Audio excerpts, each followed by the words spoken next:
Salut tout le monde, c'est Hugo. Est-ce que vous voyez une différence? Non? Bah c'est normal, suivez cette vidéo et vous le saurez. Aujourd'hui, j'ai pu tester deux claviers bien différents et aujourd'hui, je vais vous en parler puisqu'il s'agit du Smart Keyboard Folio et du Magic Keyboard.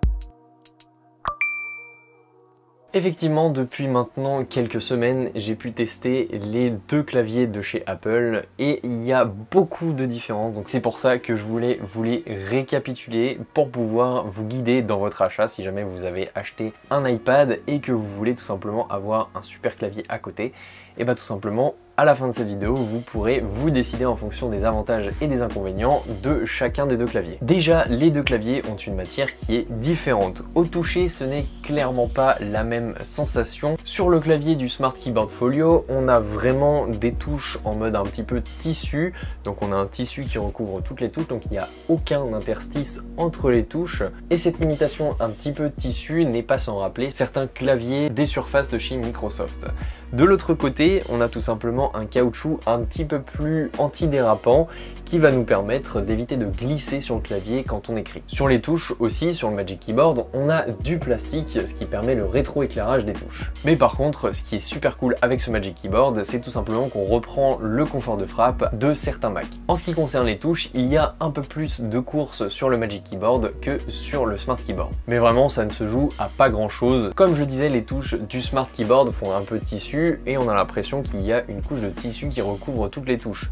Du coup, on ne pourra pas avoir de la poussière entre la touche et le composant qui est en dessous, alors qu'avec le Magic Keyboard, on a des interstices qui permettraient peut-être à la poussière de passer. Mais bon, l'interstice est vraiment pas grand, donc on prie pour que ça ne passe pas. Au niveau de la taille des deux claviers, le moins compact est le Magic Keyboard. Vous pouvez voir à la taille, l'un est plus large, avec la charnière du Magic Keyboard, on est un tout petit peu plus profond en tout cas, que le Smart Keyboard sur lequel la charnière c'est juste un bout de cuir. Alors oui, certes, ça donne pas envie quand je dis juste un bout de cuir, mais c'est très résistant et il est renforcé, ça se sent. Pourquoi on a une charnière sur le Magic Keyboard? Tout simplement parce que quand on l'ouvre, on va pouvoir placer son iPad littéralement en lévitation devant nous. Donc c'est-à-dire que l'iPad ne va pas toucher le bord du clavier juste ici, alors que quand on prend le Smart Keyboard qui est juste ici, déjà vous pouvez voir c'est un peu moins rigide. Quand on place l'iPad dessus, et vous pouvez voir que l'iPad est obligé de se caler sur le clavier pour pouvoir rester debout. Donc voilà ce que donnent les deux claviers à côté de profil.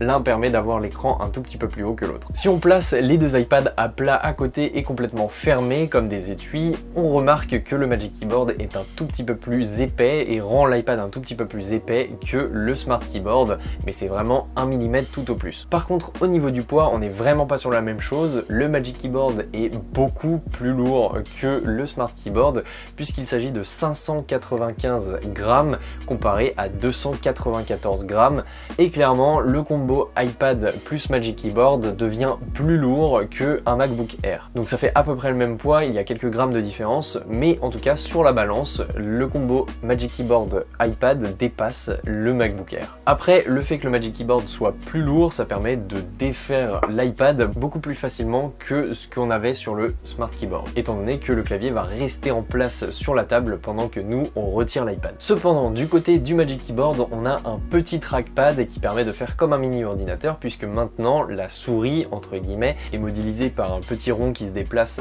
dans l'espace et c'est vraiment bien géré, j'ai été agréablement surpris et en plus avec iPadOS 15 qui sortira, normalement on aura des corrections de bugs et des améliorations et plein de nouvelles fonctionnalités. On a tous les gestes disponibles sur Mac et directement sur le trackpad de l'iPad et c'est carrément agréable à utiliser. En plus, le trackpad, quelquefois, ça évite de mettre vos gros doigts sur l'écran, donc vous aurez beaucoup moins à laver votre écran qu'avec le Smart Keyboard. Ce trackpad, tout simplement, il est assez compact parce qu'il devait aller avec le compact de l'iPad. Même s'il est petit, on arrive bien à se déplacer avec la souris dans l'espace puisque quand on lance le doigt comme si on lançait la souris, tout simplement la souris se retrouve à un autre endroit de l'écran beaucoup plus haut. Pour ceux qui connaissent, donc c'est l'accélération de la souris et ça permet tout simplement d'avoir une meilleure expérience avec un trackpad le plus petit possible. Et attention parce que le Magic Keyboard possède aussi un port USB-C qui est très discret dans la charnière du Magic Keyboard et tout simplement ça permet de ne pas encombrer votre prise USB-C si jamais vous travaillez avec un dongle, et ça ne prend pas votre champ de vision, donc c'est esthétique. Par contre, le désavantage sur le Magic Keyboard, c'est que vous ne pourrez pas, à la manière du Smart Keyboard, retourner directement l'écran de l'autre côté du clavier, donc clavier d'un côté et écran de l'autre, puisque ce Magic Keyboard est vraiment trop rigide pour pouvoir le faire et que la charnière ne pourrait pas le supporter. Par contre, le clavier du Magic Keyboard, lui, est rétroéclairé, alors que le Smart Keyboard ne l'est pas. Ça c'est très pratique quand vous travaillez le soir, ou alors tout simplement quand vous prenez votre iPad dans le lit, que vous avez envie de regarder un bon Netflix ou un bon YouTube, mais que vous voulez taper, mais que vous tapez à l'aveugle ou alors à la lumière de l'écran de votre iPad. Et ça c'est un petit peu moins drôle, sauf si jamais vous voulez vous entraîner à taper sans regarder votre clavier. Et donc effectivement c'est pour ça qu'on a des touches en plastique, c'est pour pouvoir les rétroéclairer contrairement aux touches en tissu du Smart Keyboard. Au niveau de la compatibilité, les deux claviers sont compatibles avec les mêmes appareils. Donc il s'agit des iPad Pro 12,9 pouces de 3e, 4e et 5e génération, les iPad Pro de 11 pouces de 1re, 2e et 3e génération et les iPad Air de 4e génération. Tous ces appareils sont compatibles avec les deux claviers, donc le Magic Keyboard et le Smart Keyboard Folio. Au niveau du prix, on a une grosse différence puisqu'il s'agit de 200€ neuf pour le Smart Keyboard et de 339€ neuf pour le Magic Keyboard. Un point aussi à soulever, c'est que le Magic Keyboard est disponible en blanc, alors que le Smart Keyboard n'est disponible qu'en cette couleur-là. Donc maintenant, je vais vous parler un peu plus du confort d'utilisation de ces deux produits, donc du Magic Keyboard et du Smart Keyboard. Donc certes, le Magic Keyboard, ça s'ouvre un petit peu comme un ordi, donc ça se referme de cette manière. On dirait un ordi, hein, c'est vraiment, ça s'ouvre à la manière d'un ordi, c'est vraiment l'écran qui se lève, etc.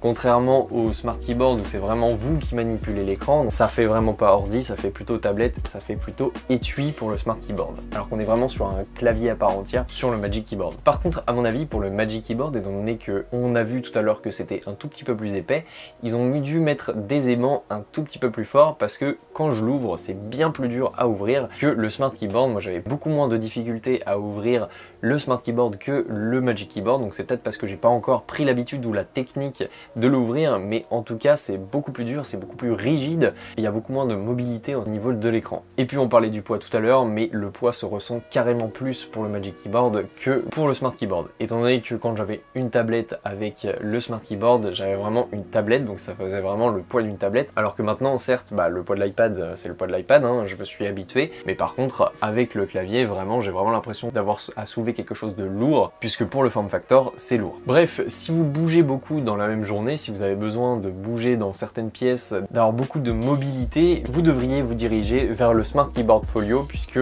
effectivement vous avez beaucoup plus de mobilité avec cet iPad, même si l'écran n'a que deux positions possibles, contrairement au Magic Keyboard qui lui, vous pouvez orienter l'écran comme vous voulez, vous n'aurez pas de difficulté à manipuler ce Smart Keyboard, contrairement au Magic Keyboard qui lui est bien plus lourd. Si vous avez besoin de quelque chose de pratique en mode semi-ordinateur et que vous allez poser une ou deux fois par jour sur une table et que vous allez ensuite travailler dessus pendant un certain bout de temps, prenez tout simplement ce Magic Keyboard, il est excellent, franchement c'est un produit qui est incroyable. Quand je suis passé du Smart Keyboard au Magic Keyboard, j'ai directement vu la différence, j'allais carrément plus vite sur le clavier, j'avais beaucoup moins d'hésitation, les touches étaient beaucoup plus agréables au toucher et on avait vraiment le sentiment d'être sur un nouveau Mac, donc c'est vraiment super sympa. On a aussi tous les gestes disponibles sur le trackpad, c'est vraiment un très bon produit, mais par contre voilà le désavantage, c'est que tout simplement vous devrez le poser une ou deux fois maximum sur le bureau, et que moi ça me tente beaucoup plus maintenant de prendre mon iPhone pour regarder une vidéo que mon iPad pour aller dans mon lit, puisque c'est plus un clavier pour poser sur un bureau et pour travailler plutôt qu'un clavier à poser dans son ordi pour pouvoir regarder une vidéo. Clairement le Smart Keyboard, j'avais beaucoup plus de facilité à prendre mon iPad quand j'avais le Smart Keyboard pour regarder une vidéo plutôt que mon téléphone. Après ça transforme vraiment votre iPad en mini ordinateur, donc c'est pas forcément un ordinateur puisqu'il n'y a pas macOS dessus et vous pourrez pas tout faire avec le trackpad. Vous serez obligé à un moment donné d'utiliser vos doigts ou tout simplement l'Apple Pencil pour pouvoir vous débrouiller dans certaines applications comme par exemple le dessin. Mais je prends l'application GoodNotes pour prendre des notes ou une application de dessin, donc par exemple Procreate pour pouvoir créer du contenu.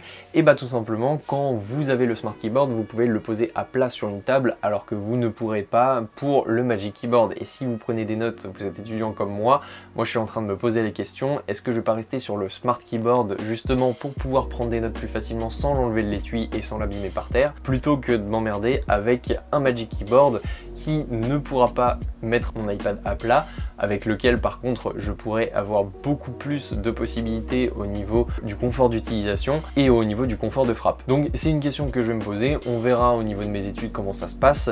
Mais personnellement, je trouve ça dommage qu'on puisse pas directement mettre l'iPad à plat avec le Magic Keyboard parce que c'est vraiment ce qui manque sur cet étui / clavier. Donc pour ceux qui ont une utilisation majoritaire au niveau du dessin, au niveau de tout ce qui est prise de notes manuscrite, et bah tout simplement partez sur le Smart Keyboard Folio parce que vous serez plus emmerdé qu'autre chose à garder votre iPad dans un Magic Keyboard. Donc voilà, c'est ma conclusion quant au Magic Keyboard et au Smart Keyboard. J'espère que ça vous aura plu. N'hésitez pas à me suivre sur les réseaux sociaux, n'hésitez pas non plus à vous abonner, activer la cloche et toutes les notifications. Nous on se retrouve pour de prochaines vidéos. Salut tout le monde!